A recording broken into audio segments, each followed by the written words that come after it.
माताओं बहनों को मेरा नमस्कार। पिछले वीडियो में मैंने तीज की व्रत विधि और उद्यापन की विधि शेयर की थी। आज मैं आपको तीज की कहानी सुनाने जा रही हूँ। एक गांव में 7 भाई और एक बहन थे।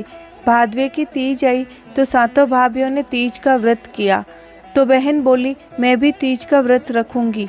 भाभीियों ने कहा, आप भाइयों की लाडली बहन कभी भूखी प्यासी रही नहीं, तीज का व्रत कैसे रखेंगी। पर बहन मानी नहीं और व्रत रखा। शाम होते होते बहन का चेहरा मुरझा गया। भाइयों से बहन की दशा देखी नहीं गई। तो एक भाई ने दिया लिया, एक ने चलनी ली और एक ने माचिस ली और पहाड़ी पर चढ़कर दिया जलाकर चलनी आगे रख दी। बोले, बहन वो देखो चांद निकल आया है, अर्घ देवो और भोजन कर लो। तब बहन ने भाभीियों से आकर कहा कि आप भी चांद देख लो। भाभियाँ बोली, बाईसा ये चांद तो आपके लिए ही है, आप ही देखो, हमारा चांद तो रात में दिखेगा। बहन ने अकेली ही पूजा की। जैसे ही खाने बैठी, पहले कोर में ही बाल आया। दूसरा कोर खाने लगी तो ससुराल से बुलावा आया कि बेटा बहुत बीमार है, सो बहू को जल्दी भेजो। भाभीियों ने एक सोने का सिक्का ननंद को दिया और कहा, रास्ते में बड़े बुजुर्ग, ब्राह्मण, संत, गौ माता, कुंवारी कन्या सभी को प्रणाम करते जाना। जो भी अमर सुहा का आशीष दे उसे यह सिक्का दे देना। रास्ते में वह सभी को प्रणाम करती गई और सभी ने कोई आशीर्वाद दिया, लेकिन सुहा का आशीर्वाद किसी ने नहीं दिया। ससुराल पहुंचने पर पलने में जेठूती झूल रही थी। उसके पैर छूने लगी तो जेठूती के मुंह से अमर सुहा का आशीष निकला। सुनते ही सोने का सिक्का उसे दे दिया।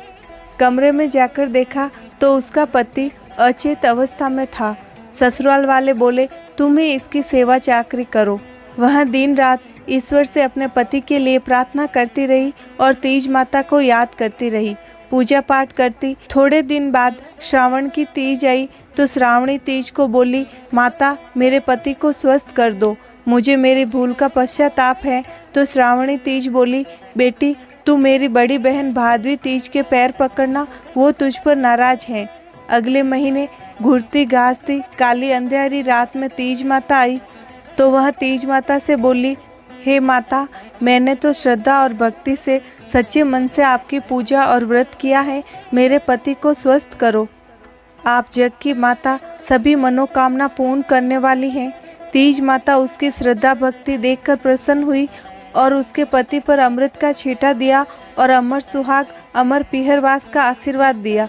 हे तीज माता, जिस तरह 7 भाइयों की बहन पर रूठी, वैसे किसी पर मत रूठना और उस पर प्रसन्न हुई वैसे सभी पर होना।